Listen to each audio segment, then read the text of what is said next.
Hey, it's Gothy and I'm doing my August wrap up. Normally I would do the book haul and the wrap up in the one video, but I have a lot of books to haul, so I'm going to do them separately this time. So for the month of August, yes, August, yeah, I only read 1, 2, 3, 4, 5, 6, 7, 8 books. 1, 2, 3, 4. Yep, that makes sense. Alright, so this month was the bout of books. For that I read 5 books. And just this month I haven't been doing a lot of reading, so that's why there's only 8 books read. One of those is an ebook. I read Edge of End by Serene Fant. That was an ebook that I was given by the author to read and review. And when I went into it, I thought it was going to be a, typical dystopian, wake up and you're one of the last people on the earth kind of thing.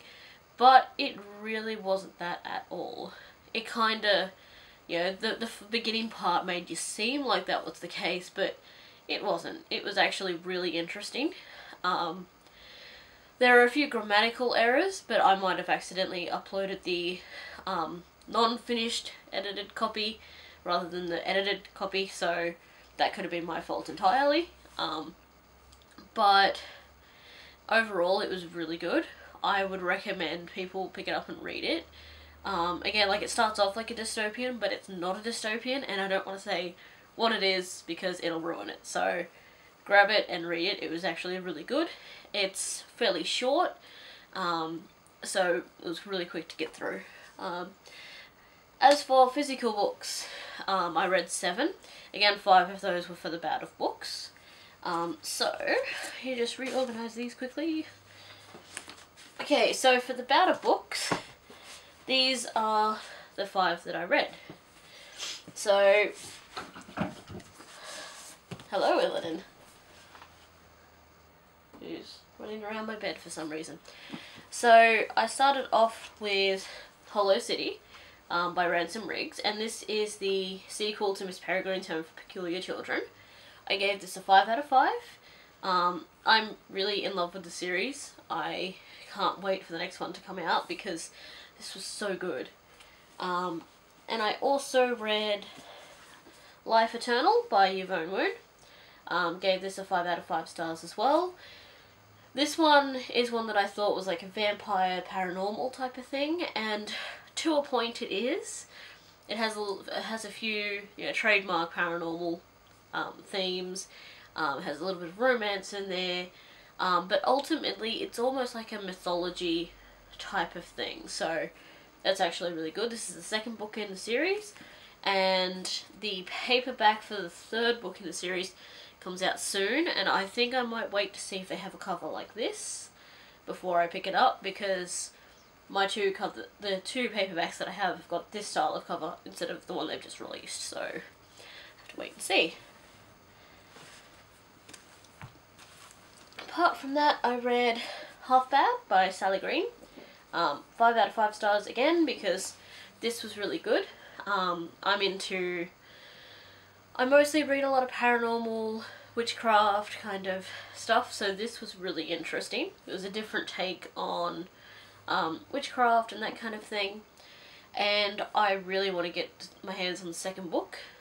This was really good. I think the 2nd book comes out soon. I'll have to double check. And I also read Shatter Me and Unite Me by Tahereh Mafi.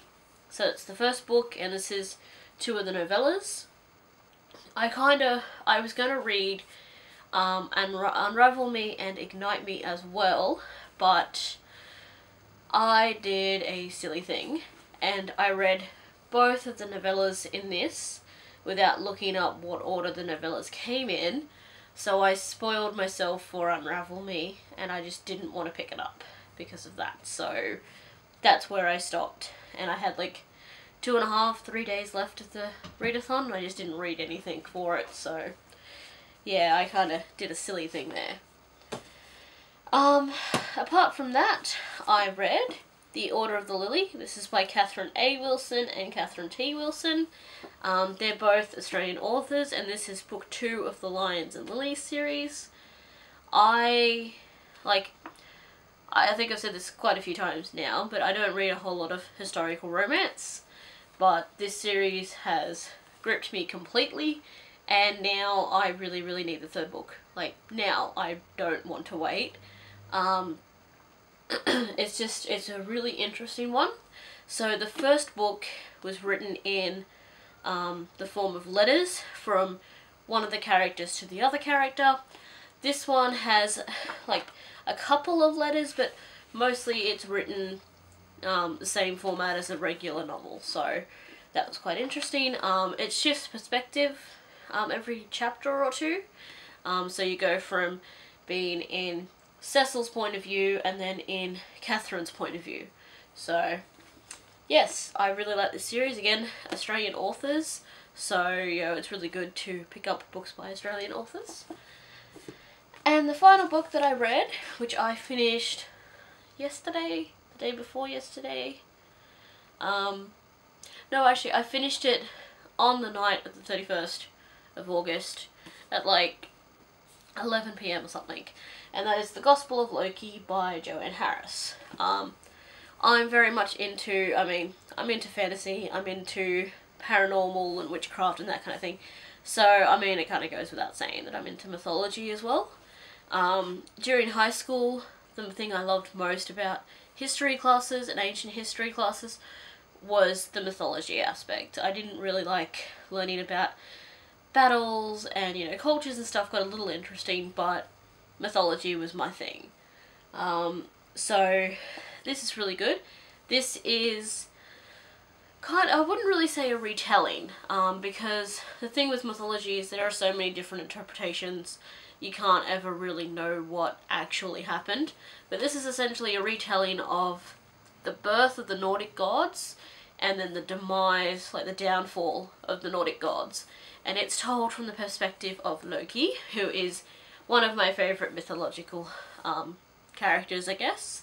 I don't just mean this because of the Avengers and the comic book version of Loki. I mean because I love, you know, I basically love anti-heroes. I love people who are mischievous and they're trolls and they just get up to no good. But at the same time, they're not inherently evil. Although I do like evil mythological figures as well. So yeah, this was really good. Yeah, it's an adult novel and I actually got through it a lot quicker than I kind of expected. I had trouble putting it down and doing other things. So I'm hoping, I don't know whether this is going to be a series. This is the first adult epic fantasy novel from Joanne Harris. I'm not too sure what else she writes off the top of my head. I'd have to look it up. But this was really good and I really do hope she does some more stuff like this because I loved this. It was great. Alright, so that is pretty much it for my wrap up. Again, I've stopped doing official TBR lists and stuff because I never stick to them, because I go through mood changes and like, oh, I said I was going to read this book but I really don't want to, so now I'm just not going to read anything. I'm going to try and go through my books at some time this month, put a few more onto my swap list on Goodreads, and yeah, that's pretty much it. So I will see you guys later. There will be a book haul coming as well. It's quite a large book haul, so be prepared for that. See you guys.